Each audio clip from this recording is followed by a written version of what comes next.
Assalamualaikum warahmatullahi wabarakatuh. Jadi di sini saya akan menjelaskan tentang aplikasi sistem penjualan yang telah dibuat selama 1 semester ini.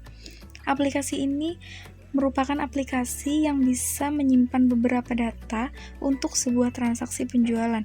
Transaksi penjualan di sini akan menghasilkan output berupa nota penjualan dan juga laporan penjualan. Data-data yang digunakan yaitu data pelanggan, data pengguna, data karyawan, dan juga data barang. Pada saat kita melakukan transaksi penjualan, data-data tersebutlah yang digunakan pada saat kita menginput di transaksi penjualan. Langsung saja di sini kita masuk from login, kita mengisi username beserta password, kemudian kita langsung masuk ke tombol login. Setelah login, maka langsung masuk ke from menu utama. Pada from menu utama terbagi menjadi 4 menu. Yang pertama data master, yang kedua proses, yang ketiga laporan, dan keluar. Keluar ini akan kembali lagi ke from login yang pertama. Selain itu juga ada hak akses yang menampilkan nick, nama karyawan, dan juga status. Hak akses ini diambil dari data yang telah kita input pada data master karyawan.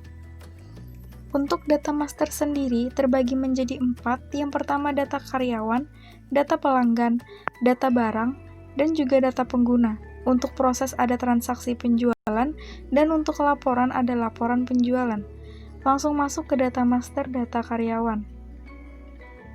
Pada form data master karyawan menampilkan identitas diri karyawan dilengkapi dengan 4 tombol. Yang pertama tambah, simpan, ubah, dan juga hapus, serta ada tombol batal keluar untuk kembali ke from menu utama. Di bawah ada kolom yang menampilkan beberapa data yang telah diinput dan disimpan. Pada saat kita klik tombol tambah, maka secara otomatis nick akan terisi sendiri.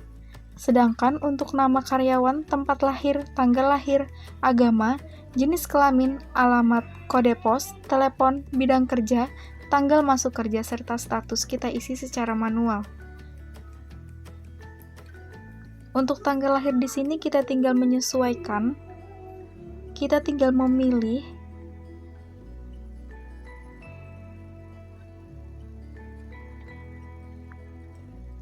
untuk tahunnya kita bisa edit langsung 1998 misalnya. Kemudian untuk agama kita disuruh memilih agamanya. Yang pertama kita pilih Kristen Katolik dulu sebagai contoh.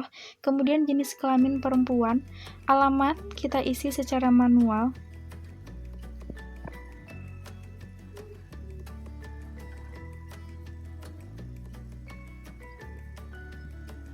Kemudian masukkan kode pos sesuai alamat yang sudah diisi. Dan jangan lupa untuk masukkan nomor telepon dari karyawan. Kemudian kita di sini memilih bidang kerja. Ada kasir, sales toko, dan juga admin.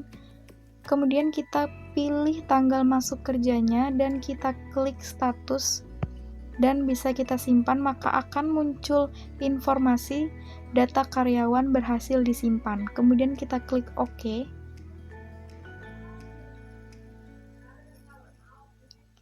Nah, secara otomatis Sinta telah masuk ke dalam data yang telah diinput di form data master karyawan.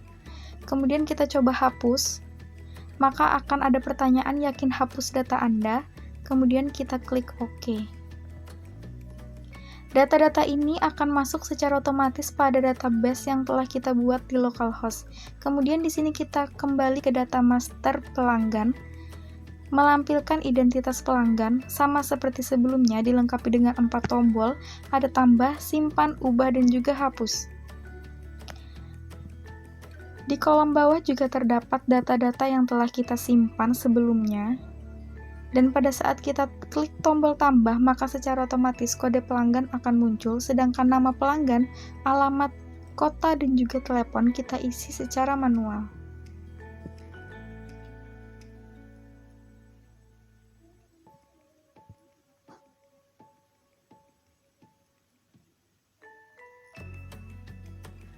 Setelah selesai, kita bisa langsung klik simpan, maka data pelanggan berhasil disimpan.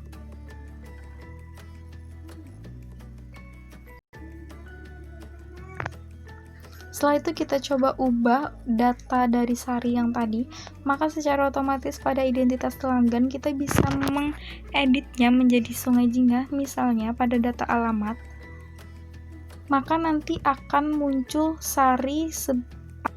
Kemudian kita masuk data master barang, pada from barang terdapat detail barang. Sama seperti from sebelumnya, ada 4 tombol, tambah, simpan, ubah, dan juga hapus. Di from barang ini adalah data-data barang yang dijual pada toko yang kita buatkan aplikasi sistem penjualannya ini. Di saat kita menginput sebuah barang, misalnya kita klik tambah, akan muncul secara otomatis kode barang. Di sini kita masukkan nama barangnya, misalnya TV. Dengan jenis barang kita masukkan elektronik.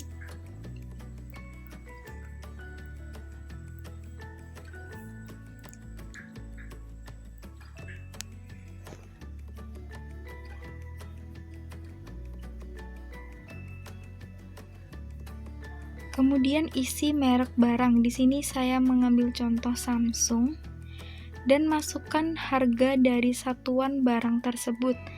Kita misalnya isi 3 juta rupiah. Kemudian kita klik simpan, maka data barang berhasil disimpan. Maka TV elektronik Samsung sudah terekam di database yang ada di localhost.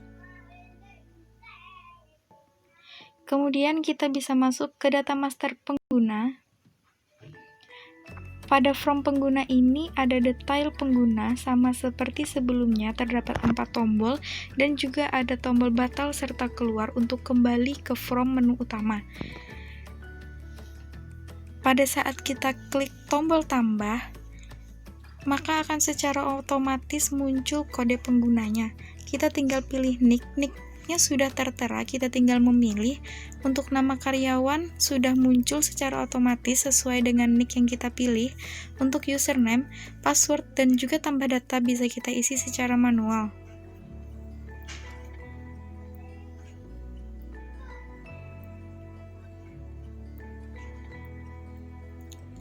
Sekedar informasi, untuk tambah data ini kita bisa memilih status dari karyawan.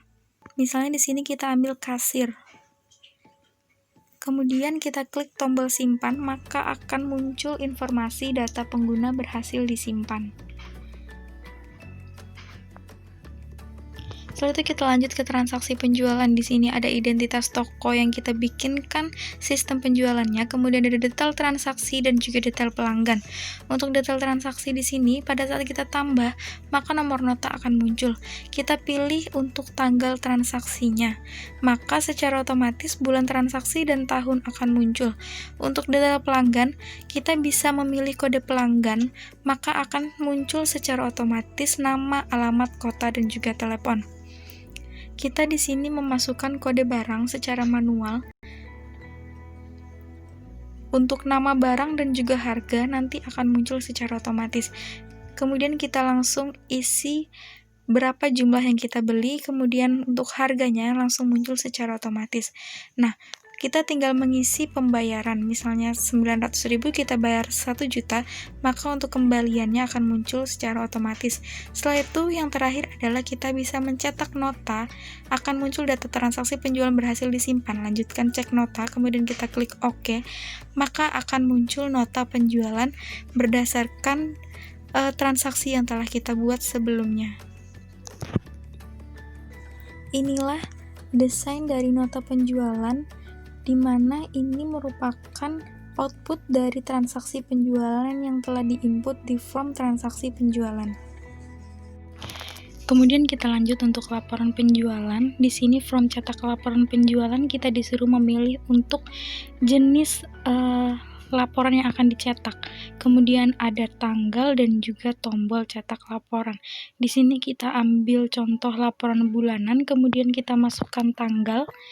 Maka langsung kita klik cetak laporan. Di sini langsung muncul laporan penjualan sesuai dengan jenis laporan yang sudah kita pilih.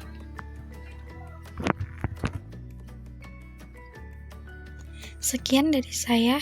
Terima kasih. Wassalamualaikum warahmatullahi wabarakatuh.